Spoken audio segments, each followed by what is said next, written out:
Bonsoir mes chères vierges, mais je vais finir les tirages des signes astrologiques pour ce mois de février avec vous, mes chers amis.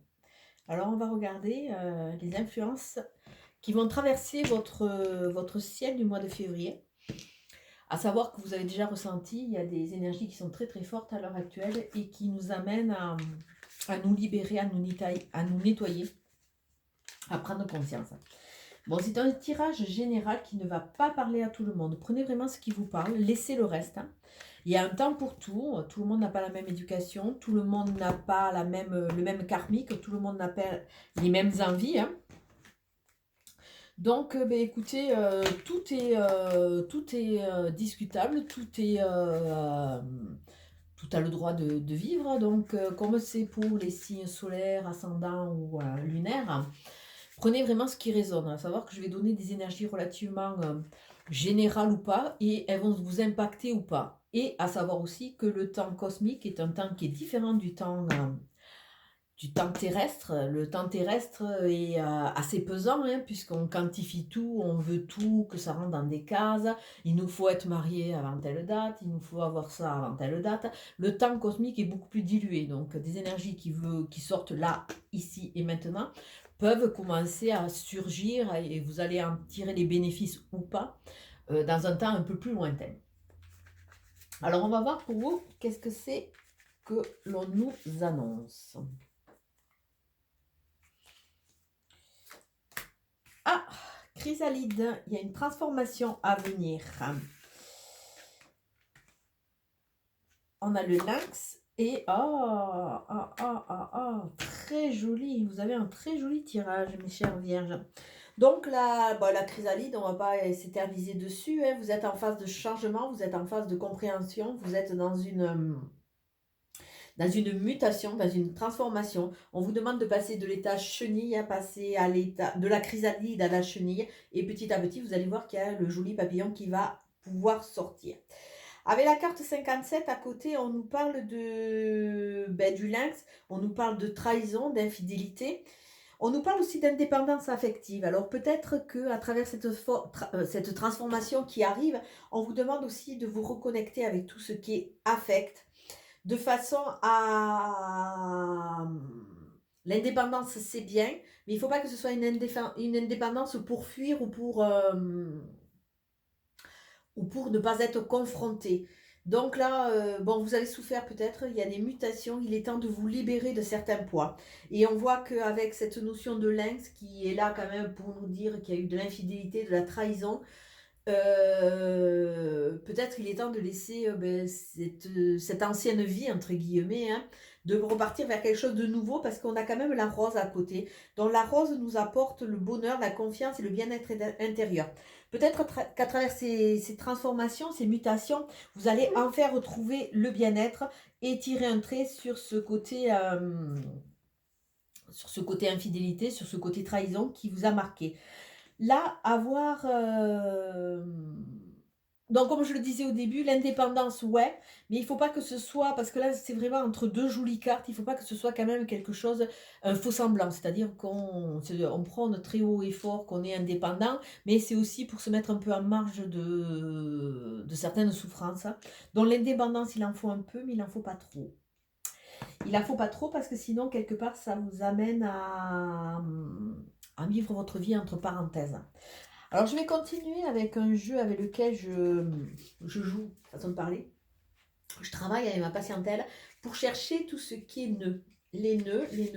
Alors, les nœuds, ce sont des traumas qui jalonnent votre vie. Et alors, à cet instant T, on cherche le trauma qui a encore un impact dans l'ici et maintenant. Ce sont souvent des traumas qui sont inconscients et qui sont imbriqués les uns avec les autres avec sensiblement les mêmes thématiques. Donc, on va voir pour vous. On va voir pour vous quelle est la carte qui va ressortir. Parce que bien entendu, ce n'est pas une guidance personnelle, c'est une guidance générale. Et une guidance générale, on va partir sur un état général. Alors avec vous, c'est la carte Exodef. Exodef, c'est « Je m'affranchis de toute emprise extérieure ». Alors c'est déjà un mantra que vous pouvez réciter « Je m'affranchis de toute emprise extérieure ». Ça veut dire quoi, mes chères vierges? Ça veut dire que vous êtes sous la coupe, sous le joug de quelqu'un. Alors que ce soit un ex, que ce soit des enfants, que ce soit le patron, que ce soit des amis. Et je m'affranchis de toute emprise, ça veut dire que cette emprise, elle est négative. Elle est négative, par extension, on pourrait presque voir de la magie noire. On voit une notion de négativité dans cette relation, hein. Et elle vous laisse vraiment sur le côté, très bas, avec des énergies très basses, cette relation. Donc on vous demande de vous affranchir de ça, d'en prendre conscience. Vous êtes sous cette dépendance de personnes qui ne sont pas honnêtes et qui ne sont pas, bonnes pour vous. Essayez de, reprendre le contrôle de votre vie et de vous récupérer cette énergie pour vous, pour aller de l'avant et vous construire. Et ne plus déléguer le pouvoir aux autres. Alors là, c'est quelque chose qui est mis en avant par rapport à ce tirage. Et là, on vous demande vraiment de, si vous voulez retrouver le bonheur, ce bien-être, vous transformer pour aller vers qui vous êtes, il faut que vous repreniez votre contrôle. Alors, on va continuer avec le 77 Luxe de Katia, hein. C'est le nouveau 77 de Katia.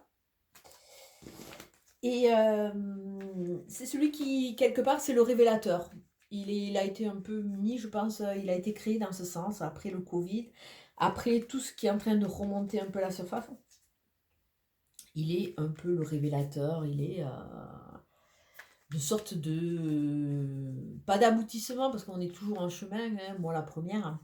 Mais il est clair. C'est comme si nos phases obscures, petit à petit, on était amenés à les laisser de côté ou du moins à les voir. Et les voir, c'est déjà les éclairer. Et les éclairer, c'est qu'elles prennent beaucoup moins d'impact sur nous. Qu'elles aient beaucoup moins d'impact sur nous.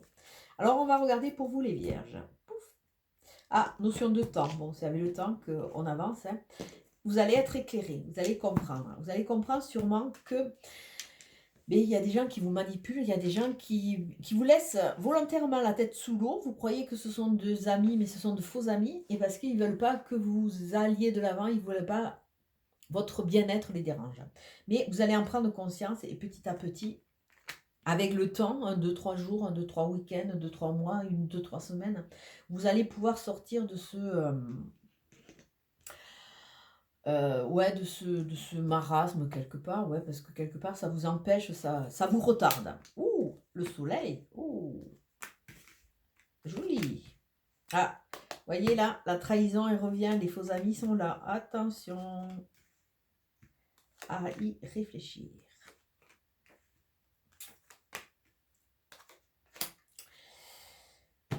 Donc la synthèse de votre jeu, c'est l'automne. Bien entendu, nous sommes en hiver, donc on nous parle d'une période de 3 mois. Là, on a un 2, 3, donc ça veut dire que c'est quelque chose qui va se mettre en place tout doucement.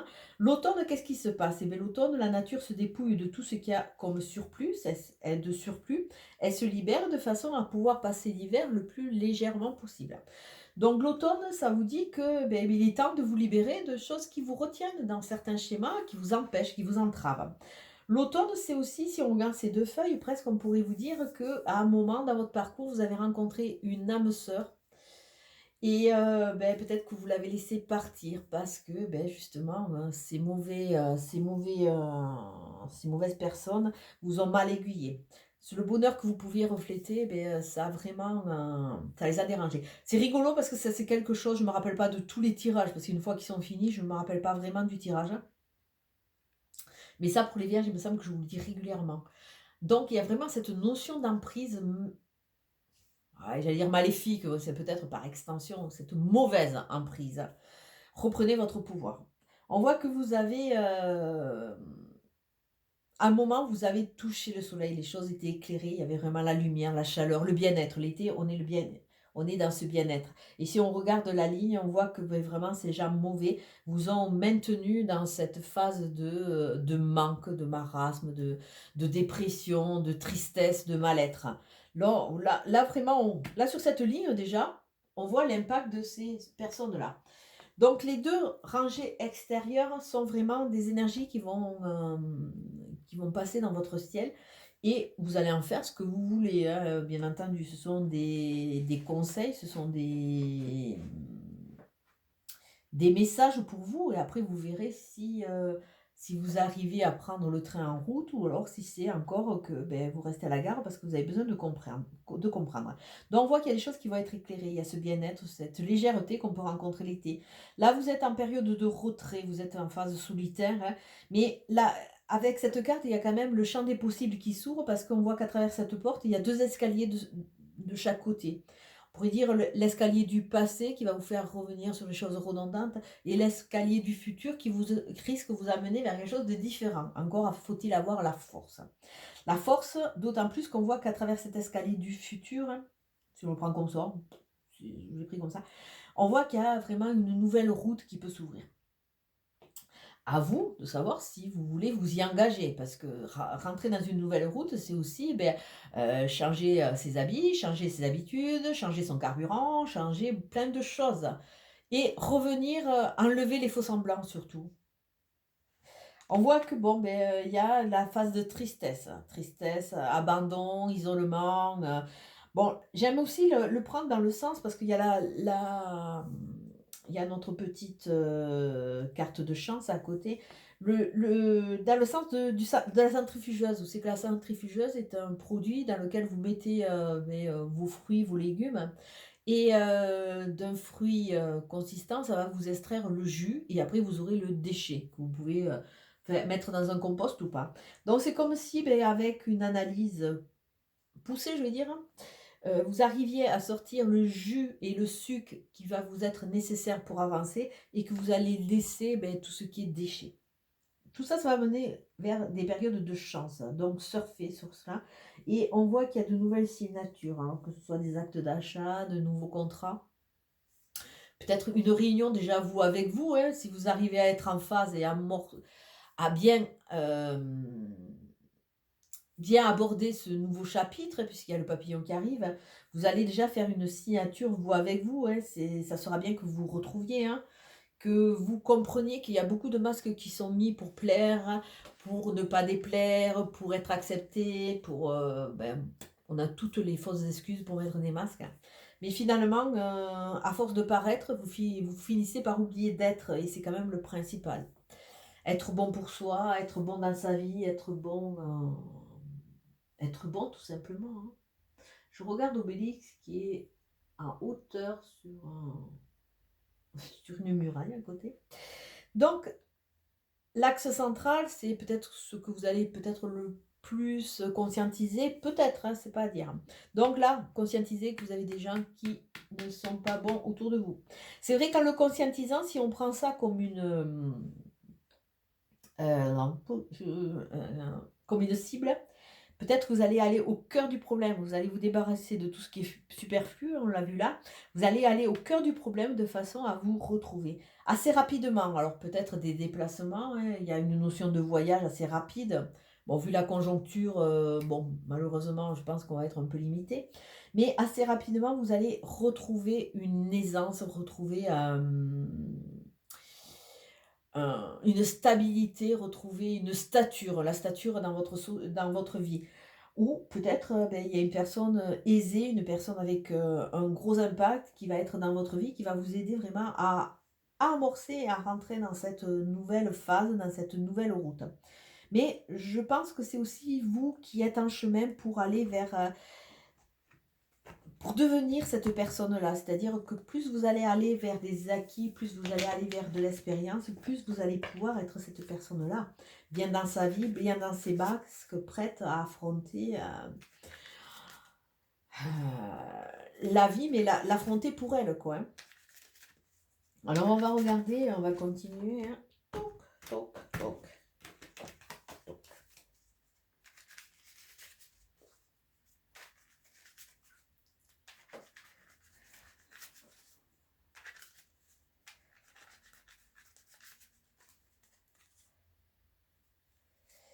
Ah, phase de renaissance. On l'a vu avec le papillon. Hop. Donc il y a quelque chose, bon peut-être que vous allez apprendre une naissance aussi, hein, tout dépendra de votre envie, votre âge, votre positionnement dans la vie, mais là il y a une naissance, voire une renaissance qui est annoncée. Et on voit que le temps est à l'envers, donc il y a toujours cette notion, prendre son temps, le temps qui peut être un allié ou pas, mais on voit que là, bon, ça va prendre du temps, même s'il est à l'envers. Alors, on voit que la trahison, donc on est toujours là, et c'est toujours sur la même ligne, la trahison vous a marqué, vous êtes un martyr, elle vous a martyrisé, vous avez encore ces séquelles, vous avez encore ces douleurs, mais vous allez renaître sur ça. Là, quand on avait signature, alors peut-être qu'il y en a qui sont en phase de divorce, en phase aussi, il peut y avoir des procès par rapport à des testaments, par rapport à des achats, par rapport à des licenciements, par rapport à beaucoup de choses. Mais là, on voit qu'il y a après, bon, comme il y a la trahison, ça pourrait être des divorces, hein, c'est quand même un peu plus axé, mais on voit qu'il y a la notion de justice, il y a un verdict qui va être émis, donc quelque part, ça peut vous amener une libération. Ah, mais il y a toujours le temps, le retard, ben, ça va pas se faire de suite, hein. Ça va pas se faire de suite, comptez vraiment sur cette notion de retard. Vous avez les 4 cartes sur 5 qui sont à l'endroit, donc ça veut dire que c'est vraiment quelque chose, des énergies qui sont chevillées à votre corps. Alors on continue, on continue, on continue. Alors on va voir avec le tarot de Marseille que j'ai ressorti. J'ai ressorti les lames mineures. Parce que je trouve que c'est intéressant, surtout à l'heure actuelle, hein. Et je vois que c'est quand même les mêmes familles qui ressortent, hein. On a beaucoup de familles redondantes, hein, qui sont 2 familles, hein, qui sont surtout la foi et qui sont le travail. Donc bon, on n'a rien sans travail. Et a priori, c'est ce qu'on nous demande. On nous demande d'aller semer et travailler dans nos jardins intérieurs. Alors, qu'est-ce que nous avons? Oh. Le 9 de bâton. C'est ça, 5, 6, 7, 8, 9. 9, fin de cycle. On l'a vu là avec notre petite chenille. Fin de cycle. Donc le bâton, c'est l'élément feu, c'est la force. Le bâton sert à se déplacer. Il sert aussi à se défendre, hein. Le bâton, c'est vraiment... ça fait partie de la famille des paysans. Donc le paysan, je le dis et le redis, c'est ainsi. Le paysan cultive son sol, va commencer à le préparer, il va semer, il va récolter, ça va lui permettre de vivre, de se nourrir et de nourrir ses animaux. Donc vous voyez que votre jeu est axé quand même sur un travail personnel. Ça ne va pas arriver en claquant des doigts, hein. Là, il va falloir quand même prendre conscience, se libérer et prendre la charrue, et atteler un bon attelage, hein, vraiment. Donc avec le 9 de bâton, nous sommes dans le 9, c'est la fin de cycle, mais c'est aussi au niveau de la valeur initiatique. Donc ça nous parle de quoi? De force, de puissance qu'on va retrouver, hein. Ça nous parle de voyage, ça nous parle d'imagination féconde. On a cette particularité. Alors, ça nous dit aussi, puisqu'on a vu qu'il y avait des traites d'aller en prudence, hein. N'allez pas divulguer, n'allez pas vous étaler, surtout si vous avez des oreilles qui ne sont pas amicales autour de vous. Vous risquez de vous faire sabrer ou alors on va vous couper la branche sur laquelle vous êtes assis. Ça serait bête quand même. Donc, on vous dit d'avancer pour vous. Attention à qui vous avez autour. Et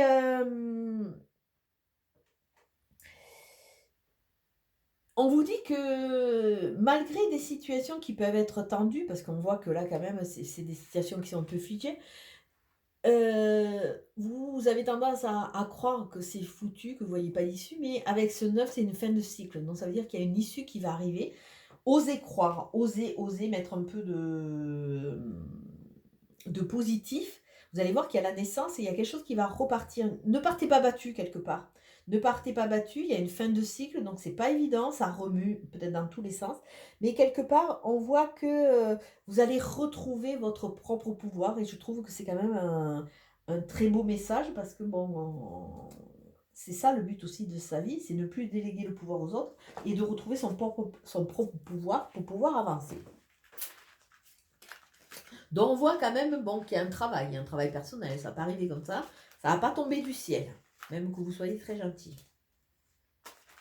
Et sachez qu'on est tous un peu à la même enseigne, hein. Qu'on ait des dons, qu'on n'ait pas des dons, qu'on ait des formations, qu'on n'ait pas de formation, les coups de pied au cul, on se les prend tous, hein. Et quand on doit passer dans le tambour de la machine à laver, on y passe. Bon, c'est sûr que ça y sort de temps en temps, ça fait mal, hein, mais c'est toujours, il faut se dire que c'est toujours pour un bien.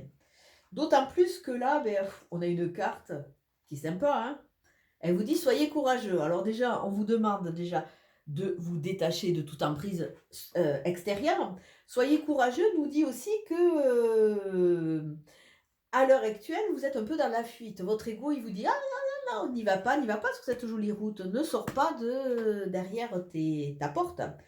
Tu vas au-delà de danger, tu vas te casser le nez, donc il est en train d'activer, voire suractiver des peurs qui sont au fond de vous et qui vous empêchent d'avancer. Reprendre le pouvoir, ça peut faire peur, se libérer d'emprise, ça peut faire peur, mais à un moment, c'est quand même votre chemin de vie et c'est vrai que dès que vous allez, prendre conscience de cela et que ces peurs sont un peu faussées, vous allez voir, hein, peur de demain, soit on peut tous avoir peur de demain, hein. On ne sait pas ce que ça va arriver. On essaye de cadrer un maximum, mais la peur de demain vous empêche déjà de vivre le présent et de vivre ce futur demain, qu'il soit là ou qu'il ne soit pas là. Donc, on vous demande simplement de vous reconnecter à l'instant présent et les peurs, ouais, mais bon, les faire taire à un moment parce que quelque part, la peur vous empêche de vivre, la peur vous empêche de vous reconnecter et essayez aussi d'admettre que, votre ego, il est en train de créer, de surgénérer, plein de choses qui sont des choses évanescentes, hein. On peut avoir peur demain, on peut avoir peur de ne pas se lever. C'est vrai que bon, ça arrive la peur de mourir, mais à un moment, on sait que c'est quand même notre chemin de vie et la peur de mourir ne vous empêchera pas de mourir si vous devez mourir. Bon, c'est un peu brut comme ça, mais bon, quelque part, la peur vous empêche de vivre, oui, mais si les choses doivent arriver, elles arrivent, elles arrivent. Donc et même en ayant la peur, vous les créez encore plus. Moi, je sais que personnellement, j'avais pas peur spécialement en voiture et j'ai eu un grave accident de la route. Donc après, bien entendu, j'ai vécu, je dirais plus d'1 an avec la peur. Alors déjà, au début, j'avais la peur pour moi et imaginez quand je portais des gens avec moi. Alors c'était une peur qui était amplifiée et bien entendu, un jour j'étais en train de conduire tranquillement, j'arrive sur un rond-point et heureusement que j'ai des guides, mes guides me font regarder derrière, je vois un mec arriver, bon c'était un homme, hein, les 2 fois, j'ai eu des accidents avec des hommes. Arriver comme ça et je vois que sa voiture allait trop vite. Mais bon, j'ai eu peur, je me suis crispée sur le volant, je me suis mis à parer, la chose. Mais bon, n'importe comment, il a glissé, il m'a foncé dedans. Bon, j'ai même que j'ai eu peur, que j'ai klaxonné, c'était trop tard. Il allait trop vite, il n'a pas pu freiner. Bon, on s'est catapulté. Et après, bon, je me suis arrêtée, j'étais tremblante comme tout. Et le pauvre monsieur me dit comme ça: «Je suis désolée, je fais des heures pas possibles parce que j'ai besoin, je fais des heures pas possibles. Je me suis endormie, je me suis assoupie». Donc, bon, après, la voiture était lancée, hein. Donc c'est vrai que bon, même que j'ai eu peur de rouler, ça m'a pas empêché d'avoir un accident un second. Bon, il y avait rien que du matériel. Donc ce que j'essaye de vous faire cerner, c'est que la peur, à pas vous empêcher de vivre, elle va pas empêcher les choses qui doivent arriver parce que c'est écrit. Donc on peut essayer de se protéger un maximum, comme avec le Covid, la distanciation, le masque, faire attention, on va pas se bisouiller dans tous les sens, tant qu'à faire.